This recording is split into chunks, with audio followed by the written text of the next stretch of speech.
I'm going to talk about conspiracy theories and all that. The main thing is that the world is not a perfect place. Authority is not always right, and the decisions made collectively by society are not always good decisions. You may nod your head and say, yeah, okay, that's agreeable. But most people don't accept that. If I say a bank ripped me off, people are like, no, the bank would never rip anybody off. It's all in your head. Like, why? Why are you so convinced? See, they talk about I'm a crazy person because they write everything off as a conspiracy theory, or I think the world's against me. But I'm very rational. Everything I say is based on evidence and things I see and things I know and logic. When someone tells me that the bank would never rip anybody off, that's faith. They're the ones being irrational. They're the ones being crazy. Like they believe something because they want to believe it. I'm like, yes, banks do rip people off. Credit cards do rip people off. There's a lot of unjust things that happen in the world. The government does a lot of things that is not right or doesn't make sense. And a lot of it is not a conspiracy against you. It's just that the system is not perfect and there are idiots in the system and just people who don't care. So that's where a lot of it comes from. Like I will say, fluoride in the water is bad for you. Don't drink it. And people will go crazy like, oh, if it was bad for me, they would never put it in the water. And I'm like, here, in the past, they gave people radioactive stuff because they didn't know it was bad for them, like in the 50s. Well, even when they knew it was bad. It's happened in the past with the government. And not in the United States and other countries, it's a pattern of behavior. It's not like this is unprecedented. That sometimes they used to tell you that smoking was good for you. Just 100 years ago, they said smoking was good for you. And if you said, hey, I don't think a cigarette's healthy, it makes me cough.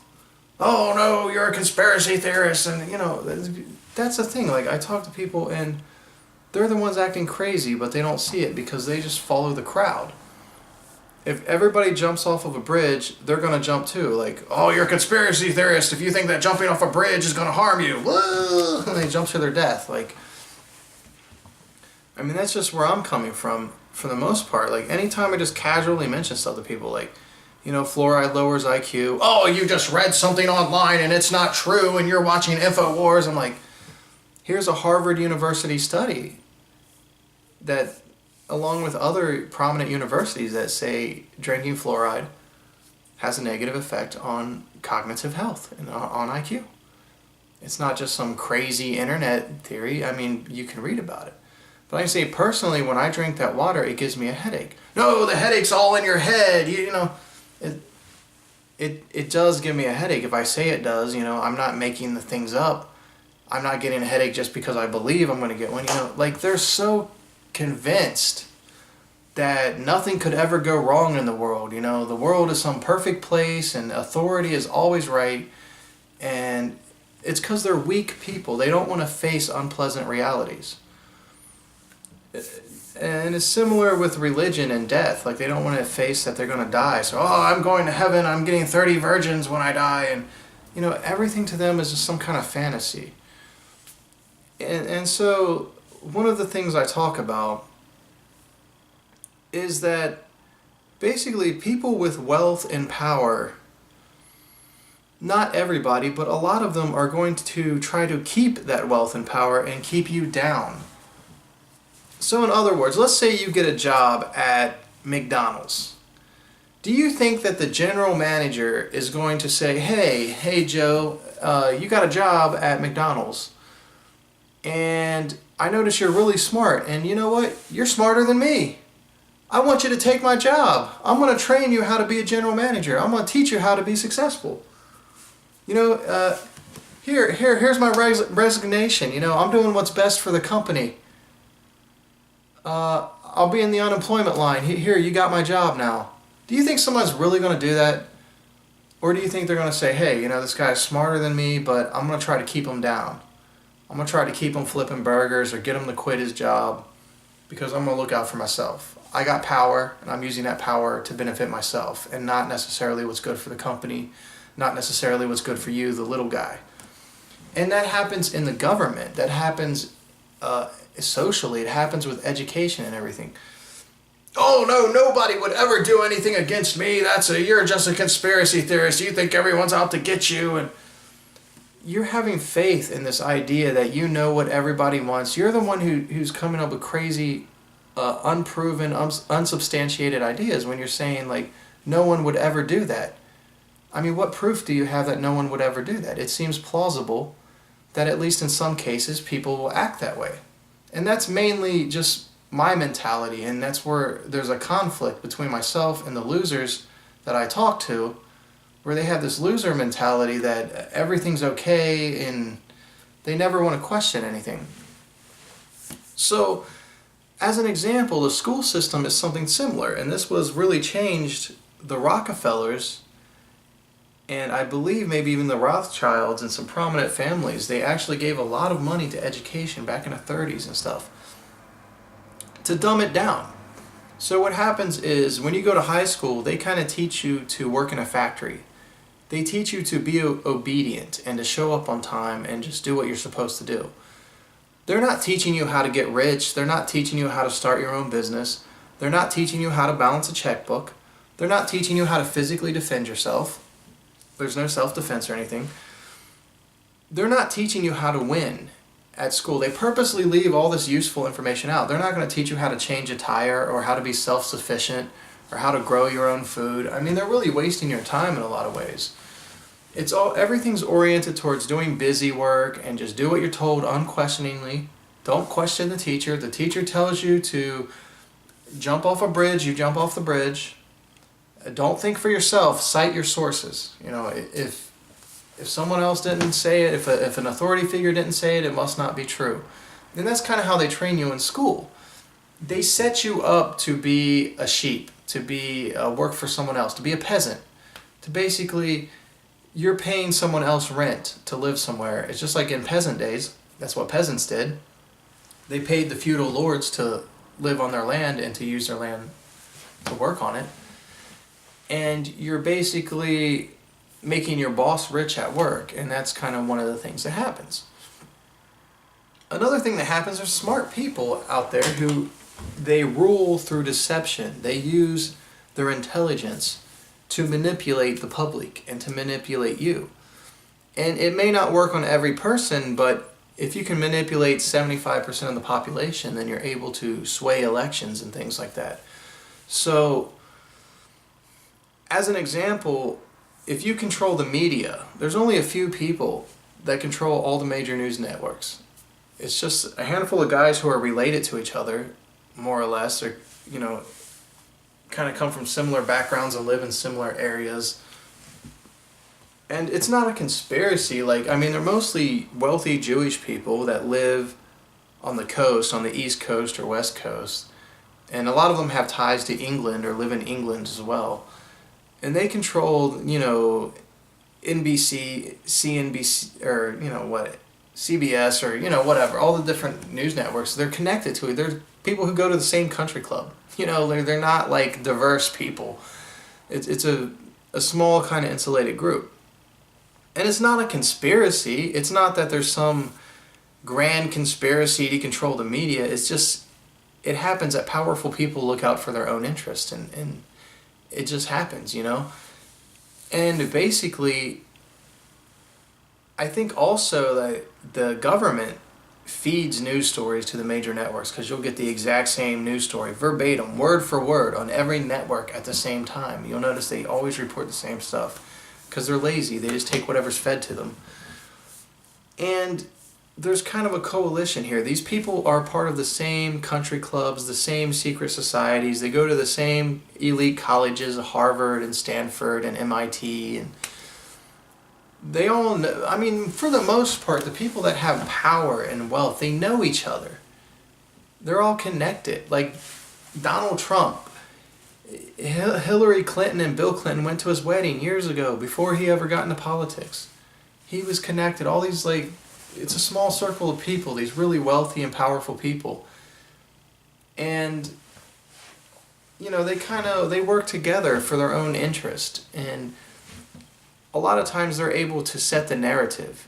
They control the universities, they have a huge influence, and this is where Jewish power comes from and everything. It's not that there's this huge Jewish conspiracy to rule the world or whatever. I mean, maybe there is some kind of conspiracy I don't know about, but just generally, the people who have wealth and power are disproportionately Jewish. It's a small group of people but at the top, they represent the majority of people that have the most power and the most wealth. So, obviously, their point of view is what gets shown. Fighting anti-Semitism becomes the biggest agenda of the FBI. Whereas if you're a non-Jewish redneck living in a trailer park and you get discriminated against, the FBI could care less.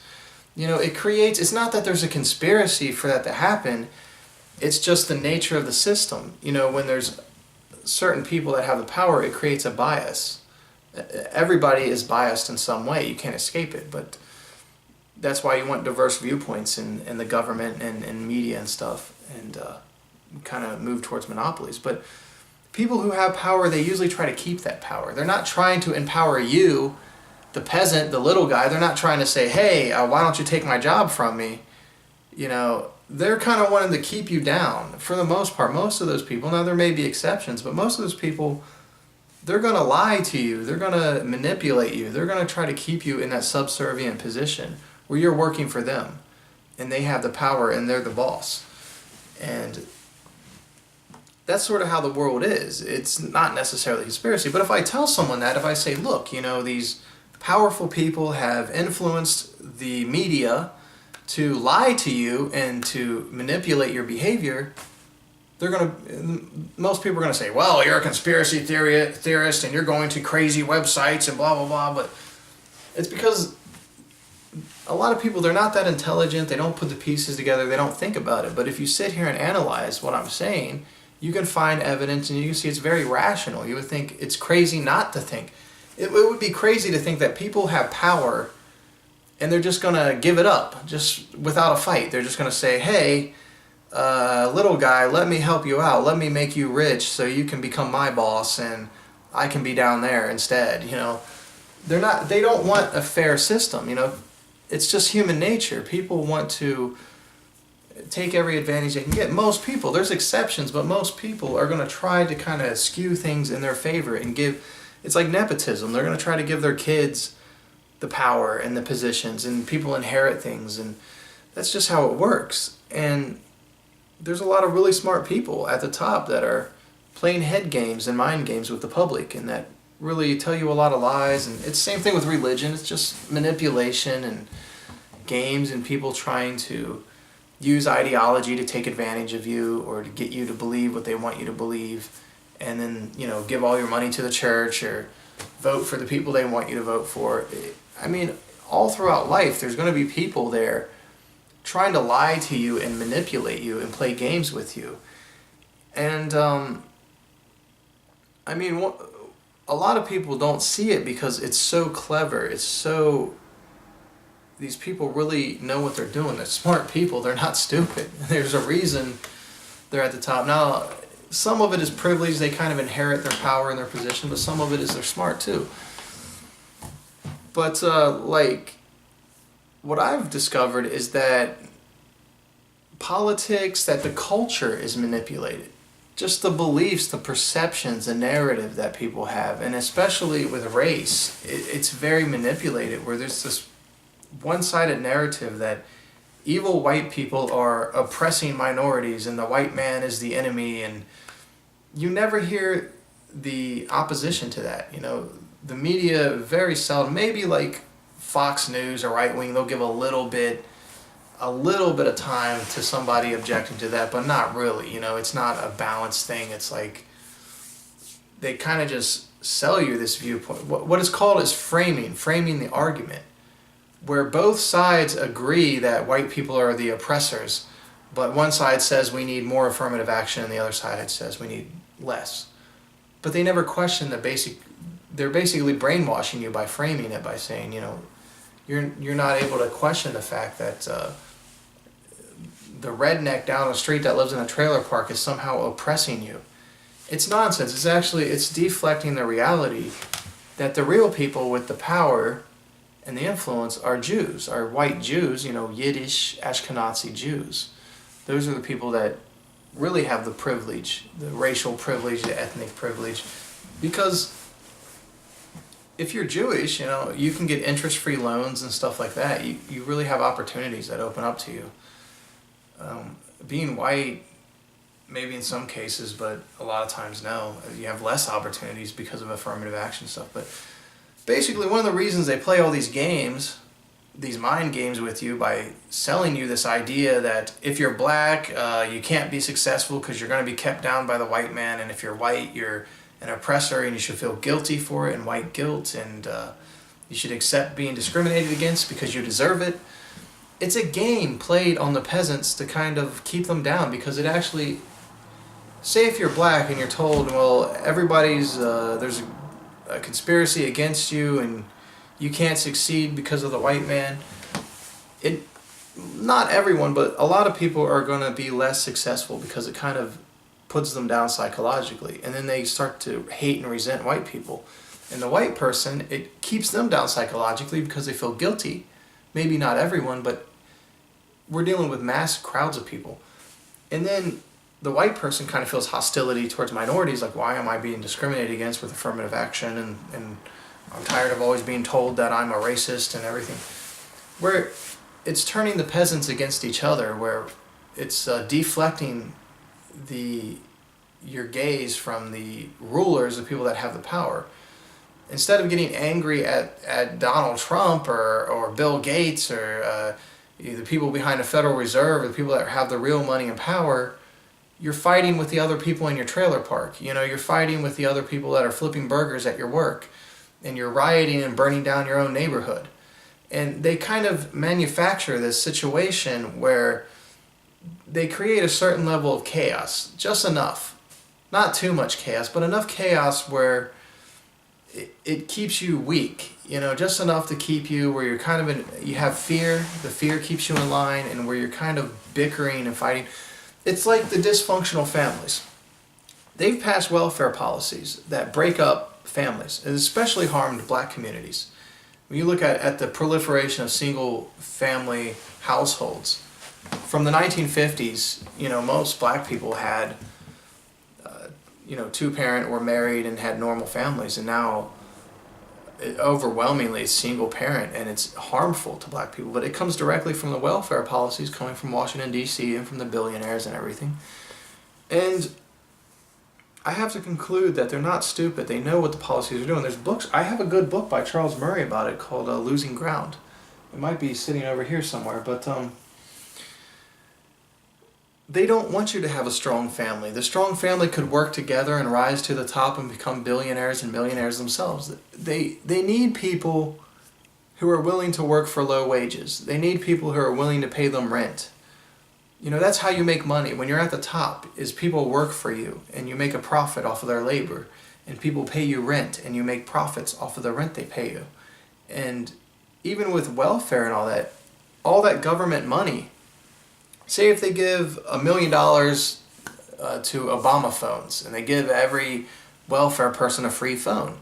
Well, the guy who makes the phones is the friend of the politician, and he gets $1 million contract.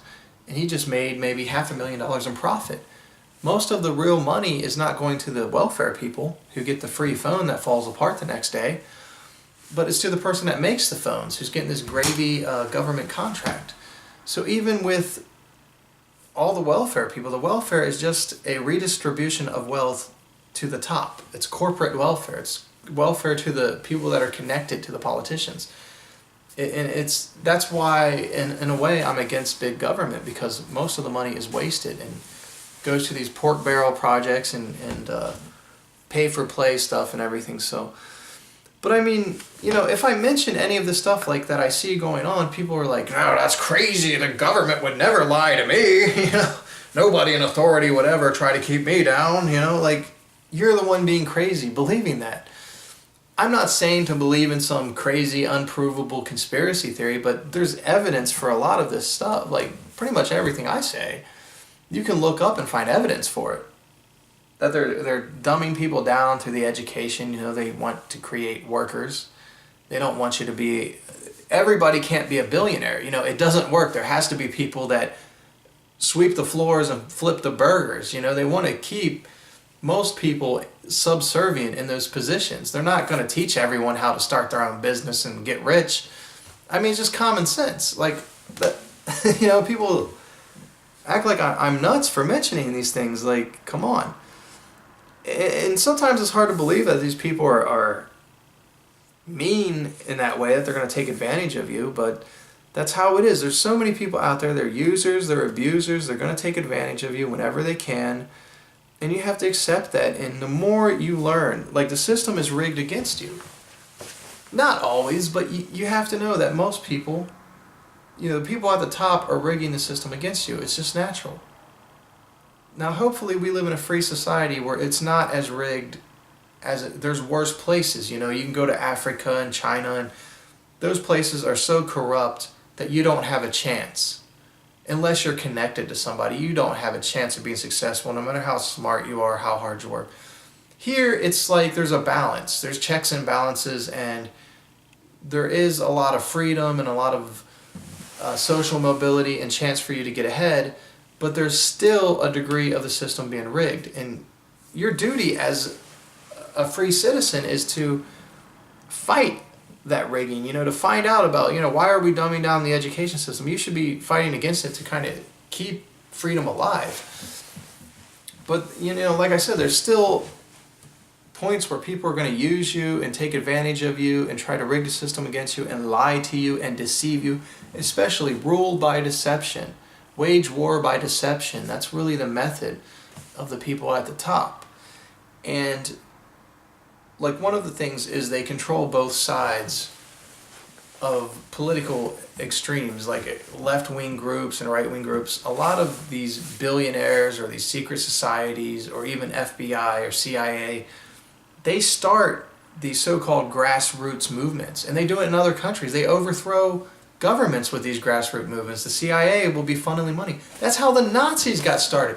Do you think, I mean, seriously, do you think Adolf Hitler just got on a podium and started talking, and then 2 weeks later he's leader of Germany, one of the most powerful countries in the world? Back then and even now, Germany is one of the most powerful countries. Do you think somebody just stands on a podium and talks? No, there were financial backers, millionaires, probably billionaires in today's money, that backed the Nazis, that backed Hitler and caused the whole thing to happen. That's who makes things happen. It's not some guy in his basement that starts some kind of group.